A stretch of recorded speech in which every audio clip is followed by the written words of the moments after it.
Bonjour et bienvenue dans la rubrique podcast de Vision Times. Ce podcast est issu de l'article écrit par Shen Xin.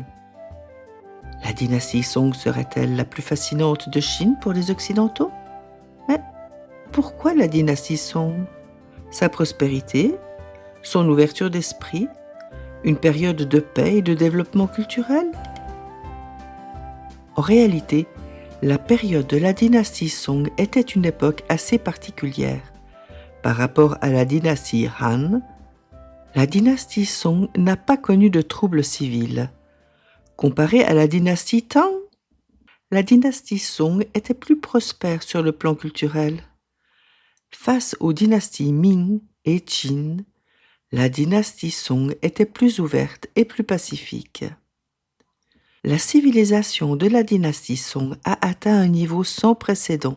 Outre la fabrication du papier, les 3 autres des 4 grandes inventions de la Chine ancienne, la boussole, la poudre à canon et l'imprimerie à caractère mobile, sont toutes apparues sous la dynastie Song.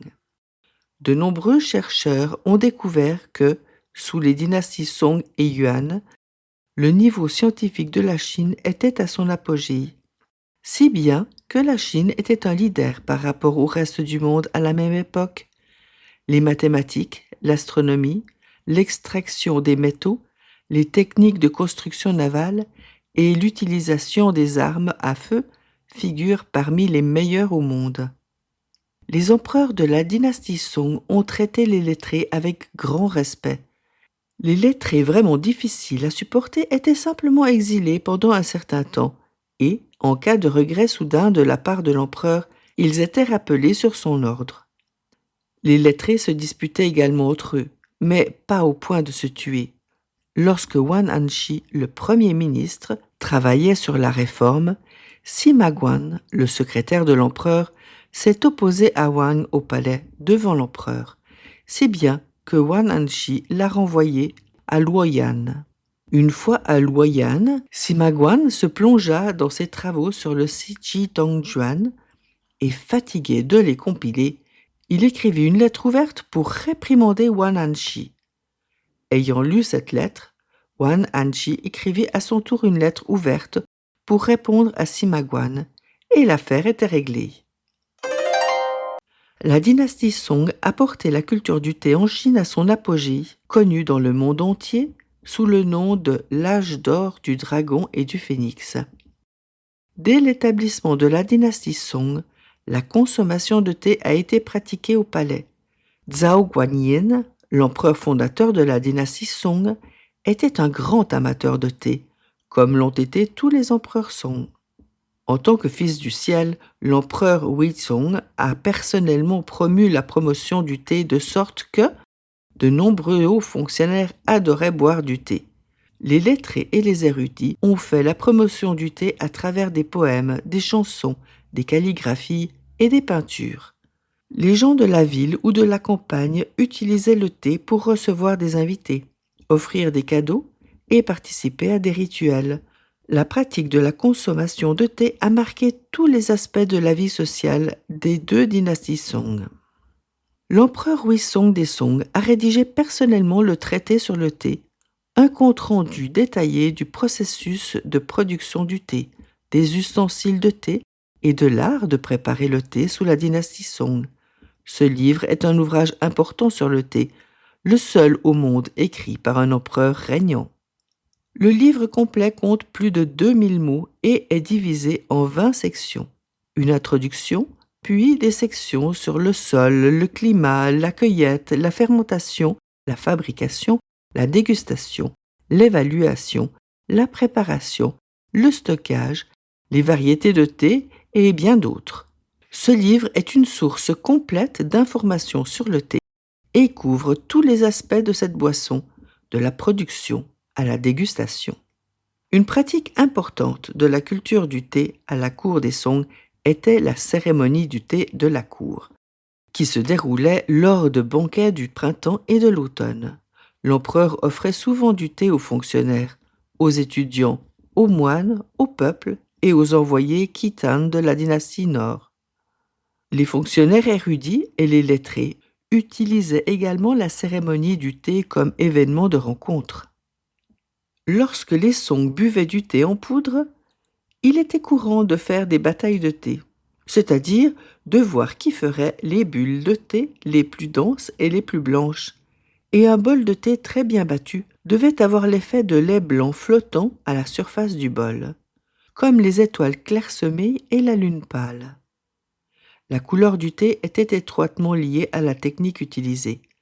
Le blanc pur était la couleur la plus appréciée, suivi par le blanc verdâtre, le blanc grisâtre, tandis que le blanc jaunâtre et le rougeâtre étaient des couleurs moins appréciées.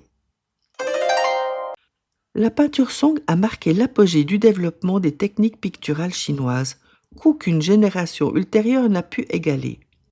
La dynastie Song est à l'origine de nombreuses créations importantes dans l'art de la peinture, notamment la peinture de figures, qui se concentre sur l'exploration de l'esprit des personnages et de diverses scènes captivantes, ainsi que sur la création de personnages dotés d'une personnalité unique.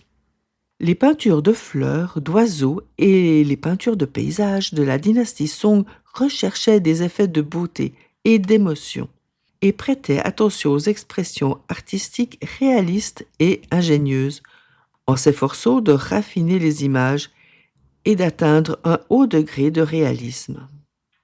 Les lettrés et les fonctionnaires érudits ont également contribué à l'épanouissement de l'art de la peinture, notamment en ce qui concerne l'expression subjective et de l'exploration des effets du pinceau et de l'encre. Compte tenu de la prospérité de la peinture dans l'ensemble de la société, la peinture à la cour s'est développée à un niveau élevé et ses réalisations artistiques sont remarquables. L'empereur Huizong était lui-même un artiste talentueux et polyvalent. Sous la dynastie Song, la collection et l'appréciation des peintures sont devenues populaires parmi les lettrés et les érudits de la classe supérieure, dont beaucoup étaient aussi peintres et utilisaient les peintures pour exprimer leurs sentiments de la même manière que la poésie. Ils inscrivaient des poèmes sur leurs peintures, ce qui a ouvert un nouveau chapitre de la calligraphie et des inscriptions picturales. Les peintures des lettrés et des érudits des deux dynasties Song étaient remarquables. Dans la vie traditionnelle chinoise, un réseau de lettrés et d'érudits s'est formé depuis longtemps, de sorte que la peinture lettrée et les idées de Su-Chi, entre autres, se sont rapidement répandues, influençant même les régions Liao et Jin, sous domination barbare, comme facteur précurseur du développement de la peinture lettrée des dynasties Yuan et Ming. Par rapport aux dynasties précédentes, la dynastie Song était plus indulgente à l'égard des marchands. Sous la dynastie Han, les marchands devaient porter des vêtements de couleur spéciale et n'avaient pas le droit de circuler dans des voitures couvertes. Sous la dynastie Tang, la loi Tang stipulait encore que les marchands n'avaient pas le droit de monter à cheval et que les marchandises ne pouvaient être échangées que sur le marché officiel. Sous la dynastie Song, ces règles ont disparu et les fils des marchands pouvaient passer des examens impériaux pour devenir fonctionnaires. De plus, le contrôle exercé par le gouvernement Song sur les marchés était complètement supprimé, ce qui a permis aux gens de faire du commerce sur le pas de leur porte.